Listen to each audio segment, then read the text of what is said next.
thank you very much for including me in this important and timely seminar, and I'm very sorry that I can't be with you all in real time, but I look forward to any questions that you may send to me via the organizers, and I'll certainly reply to the organizers by email within a few hours after you're hearing this presentation. So my paper looks at the regional impacts of Hindu nationalism in South Asia. I look at this regional impact on 3 levels: diplomatic, social, and security. Diplomatic, political, and security. I'll talk about each of these 3 levels, and in so doing, I'll offer analysis through a broader regional framework, but I will also use a separate South Asian country as a case study in each of the 3 cases. Additionally, given that I'm sitting here in DC, I think it makes sense for me to comment on what Hindu nationalism and its regional impact means for US relations with India and for US policy in South Asia. My main argument is that the impacts of the Modi government's Hindu nationalism are very real and are discernible in a number of countries across the region. But I also argue that we also should not overstate the regional impact of Hindutva in South Asia at this point. So first, in terms of the diplomatic impacts of India's Hindu nationalism around the region, the Modi government's ratcheting up of its Hindutva agenda has hurt its relations with several key neighbors in recent years. The obvious case is Pakistan, and for this audience, I need not go into detail. The Article 370 revocation looms very large here. Now, in India, this decision is depicted as an internal administrative matter, the removal of a constitutional clause that was always meant to be and is explicitly written as a temporary clause in the Indian Constitution. However, I do see the Article 370 move being driven at least in part by Hindu nationalism considerations. What do I mean by that? Well, many Indian leaders had expressed a desire to repeal Article 370 in previous years, but it was Narendra Modi that made it happen. The Hindutva connection, I think, is rooted in the fact that removing that constitutional clause has cleared the way for Indians from around the country to invest in Kashmir and to acquire land, a reality that many Kashmiris believe will alter the demographics of India's only Muslim majority region. The repeal of Article 370 plunged Pakistan-India relations to a new low.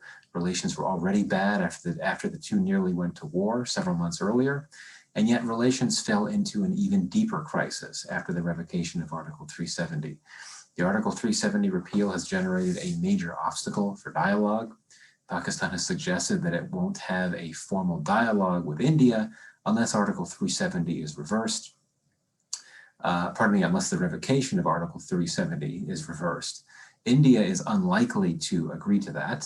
India has suggested that if it is to have any dialogue with Pakistan about Kashmir, it must focus on Pakistan-administered Kashmir, and Pakistan is unlikely to agree to that. Now, though the 2 sides have indicated a desire to loosen this diplomatic knot following a border ceasefire earlier this year, as well as conciliatory messaging from both sides, but the relationship still remains in the deep crisis triggered by India's Article 370 move. And in fact, in recent days, the Pakistani government's announcement that it had evidence that India had had a role in a terrorist attack in Lahore some days back suggests that this mini détente in the relationship could be coming to an end. So Pakistan-India relations are in some trouble, significant trouble, and the Article 370 revocation is clearly something that that provoked the relationship to take the fall and to sink to the level that it's at now. Bangladesh is another important example, I think, of how Hindu nationalism has had negative diplomatic implications for India, especially because, unlike Pakistan, this is a country, Bangladesh, with which India has had good relations in recent years. It's one of the case studies for my paper. Hindu nationalism has deleteriously impacted New Delhi's relationship with Dhaka in terms of rhetoric and policy. In terms of rhetoric, well, Indian Home Minister Amit Shah upset many in the Bangladeshi government and in Bangladesh on the whole when he referred to illegal Bangladeshi Muslim immigrants in India as, quote, termites. He has also criticized Bangladesh for being a poor country and claimed that impoverished migrants have no choice but to infiltrate into India. This did not go down well in Bangladesh either. Dhaka's government was also unhappy about India's citizenship law, which came out a few years ago, and its new national registry that accompanied it. There are two reasons why Dhaka's unhappiness, while expressed in measured tones publicly, was very real. First, the Bangladeshi government didn't like the insinuation from the citizenship law that non-Muslim religious minorities in Bangladesh face discrimination and that they should seek a better life and citizenship in India. Second, after the new citizenship law went through and was ratified, Dhaka worried that India would declare Bengali Muslims in Northeast India to be illegal and non-citizens and expel them back to Bangladesh. So there was immediate backlash in Bangladesh following the passage of the Indian citizenship law. A number of senior Bangladeshi leaders canceled meetings with Indian counterparts. And again, we're talking about a country that had seen its relations grow with India during the early Modi years after some rough times in the past. But clearly, the relationship took a tumble after the passage of the new Indian citizenship law, which, given that it was something that was meant to help non-Muslim minorities from other countries, particularly Hindu minorities from other countries, and help them be in a position to get citizenship in India, certainly a law that was heavily influenced by Hindutva, by Hindu nationalism. A similar case to Bangladesh, in terms of a country that has had its diplomatic relations with India struggle because of Hindu nationalism, Nepal is a similar case. New Delhi, Kathmandu relations are historically very warm and strong, but they've sputtered in recent years for a number of reasons. And one is Nepal's view that India has sought to interfere internally in Nepal by trying to assist Madhesis, a marginalized community, mainly Hindus originally from India. It may be tough to attribute a link between Hindu nationalism and India's position on the Madhesis, but this is a case of India trying to assist a marginalized Hindu community in Nepal. There are some notable geopolitical consequences emerging from these deleterious regional diplomatic implications of Hindu nationalism that disadvantage India. One is that governments in South Asia, unhappy with Hindu nationalist policies in India, will play right into the hands of China, which is keen to strengthen relations with the smaller South Asian states as it expands its Belt and Road Initiative. Indeed, it may not be altogether coincidental that Bangladesh and Nepal have both seen their relationships with China get better over the last few years during a time when India has rolled out its Hindu nationalist agenda. Again, it's hard to attribute clear causation there, but still it's an important point to make reference to. The second geopolitical implication is that Pakistan has an opportunity to exploit these tensions between India and its neighbors and to seek to improve relations with these neighbors. To be sure, South Asia's neighbors India's neighbors in many cases are getting closer to China for many reasons that have nothing to do with Hindu nationalism. One of them is Beijing's willingness and ability to provide much needed infrastructure assistance with few strings attached. But the fact that several of India's neighbors have been unhappy with India because of the Hindutva agenda does open up opportunities for Pakistan. It provides a more conducive environment for Pakistani outreach. And I think the best example is Bangladesh. In recent years, Islamabad has sought to project a desire to improve ties with Dhaka. Now let's move on to the political impacts in the region of India's Hindu nationalism. And here I'm talking about the effects on the politics of surrounding countries. To this point, this type of impact has not been as strong as the diplomatic one. It's more potential than real, but certainly there is the possibility of Hindu nationalism in India inspiring similar ideologies and institutions in neighboring nations. So in recent months, Sri Lanka's government has announced several policies that appear to discriminate against Muslims. For nearly a year, until it stopped the practice some months ago, Colombo had ordered mandatory cremations for all deaths, including for those religious communities like Muslims that ban cremations. Dhaka claimed that avoiding burials would stop spread COVID, even though health experts agree that burials don't add to COVID risks. Sri Lankan leaders have also sought to ban a large number of Islamic schools, as well as to introduce a ban on burqas, all purportedly for security reasons. These two measures haven't yet passed. There's no indication that these policies were at all inspired by or motivated by anything happening in India. There's no indication of this, but certainly, so long as the Indian government continues to pursue a Hindu nationalist policy that includes measures that can be perceived as discriminating against Muslims, then there is a chance that certain political constituencies in Sri Lanka or elsewhere will draw inspiration from what India has done and try to replicate it in their country. There's another dimension to the Sri Lanka story here. In recent months, some members of civil society, mainly academics and activists, have staged protests and conducted letter-writing campaigns against India's citizenship law and discrimination against Muslims. We should not overstate the scale of this opposition. We're talking about some protests here and there, but still public opinion is critical when it comes to foreign policy, and especially when it comes to public diplomacy. For New Delhi, which has seen Sri Lanka deepen its relations with China in recent years, the prospect of sections of the intellectual elite in Sri Lanka taking a more unfavorable view of India is nothing to sneeze at. Now, the country perhaps most susceptible to the regional political impacts of Hindutva is Nepal, a country with its own tradition of Hindu nationalism, albeit not as strong as in India. Nepal is a secular state and a federal parliamentary republic, but until relatively recently, it was a monarchy and had the status of a Hindu state. In recent years, a Hindu nationalist opposition party, a right-wing party called the Rastriya Prajatantra Party, has lobbied for the restoration of Nepal's earlier status.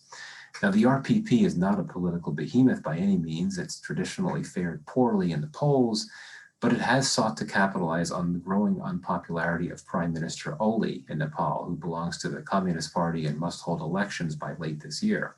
The RPP has staged protests in recent months, lambasting Oli and calling for Nepal to return to its former status as a Hindu state.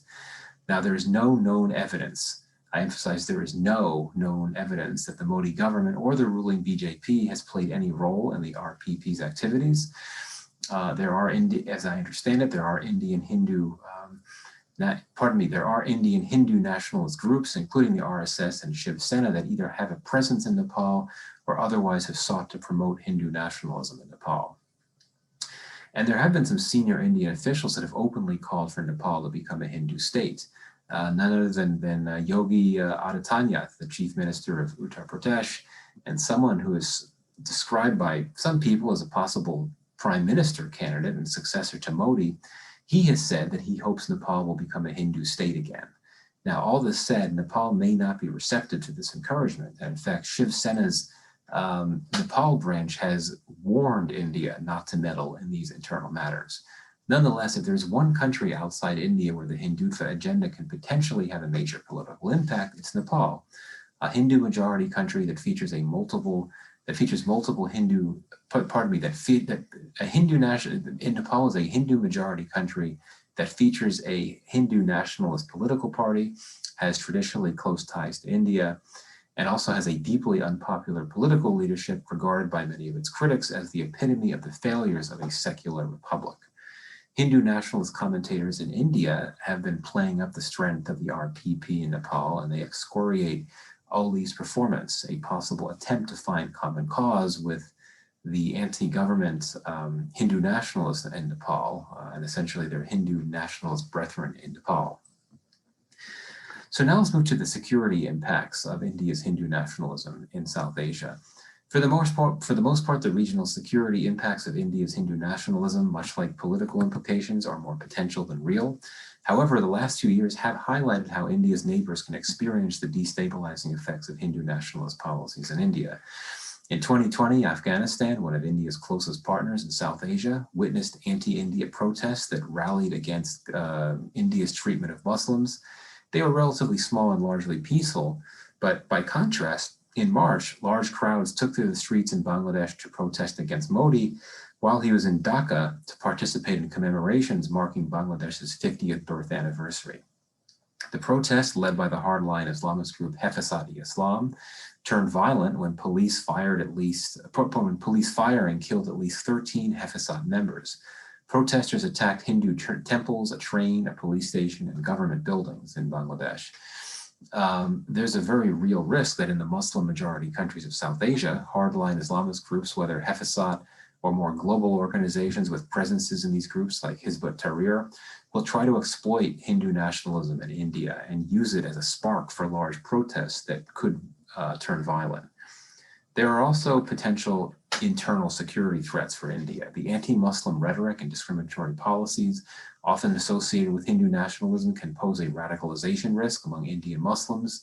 Islamist militancy doesn't have a deep indigenous footprint in India, but Indians have become members of international terror groups, including ISIS, and in one case, the head of one, Asim Umar, the top leader of Al-Qaeda's South Asia branch until his death in 2019, was born in India.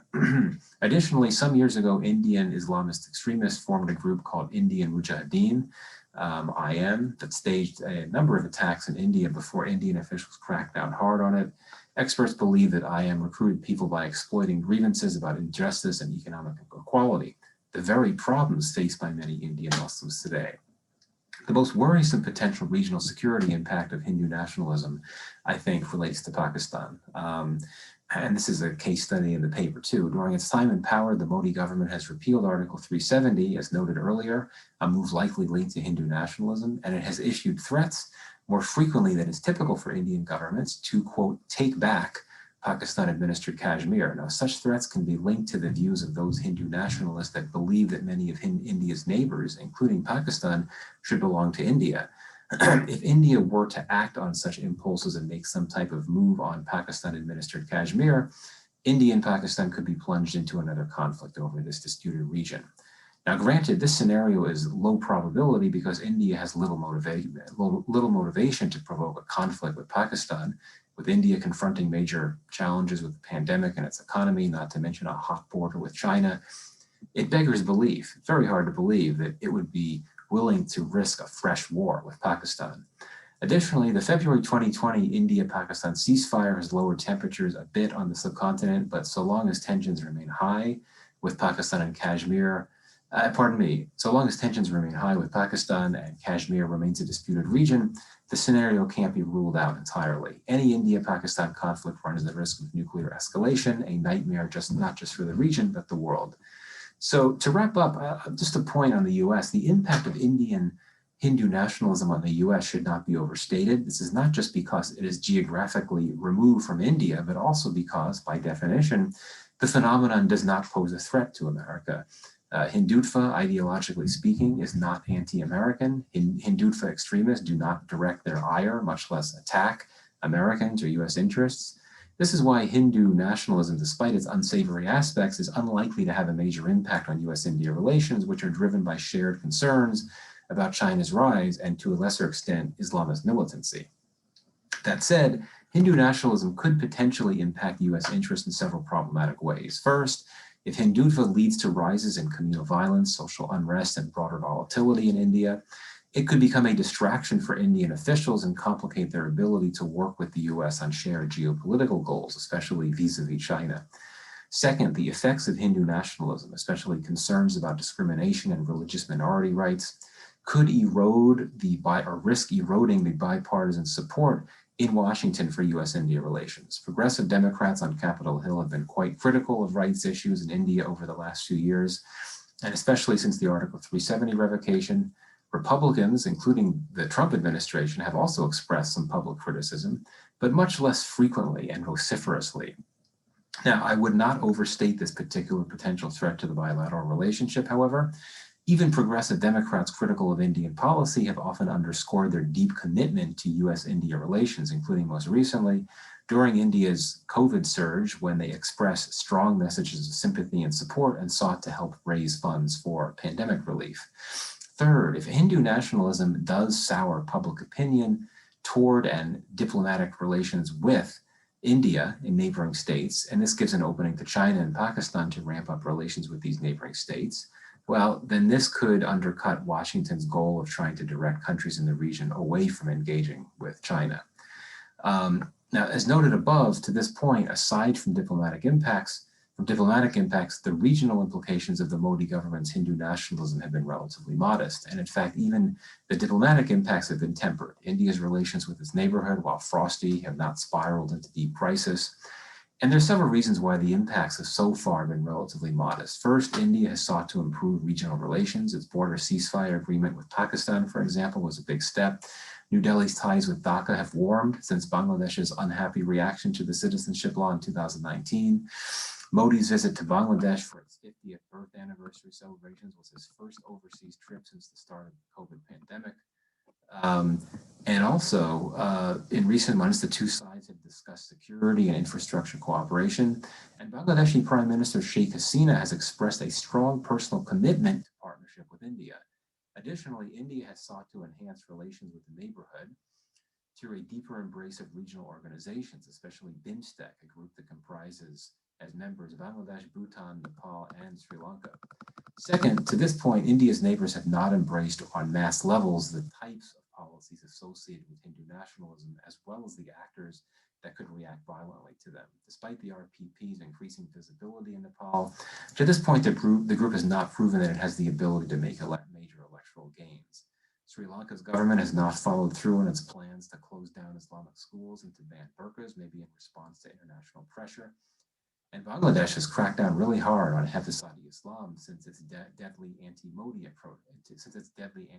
protests. The jailing of most of its leaders has severely weakened the group's capacities. Third and finally, India has toned down its Hindutva agenda.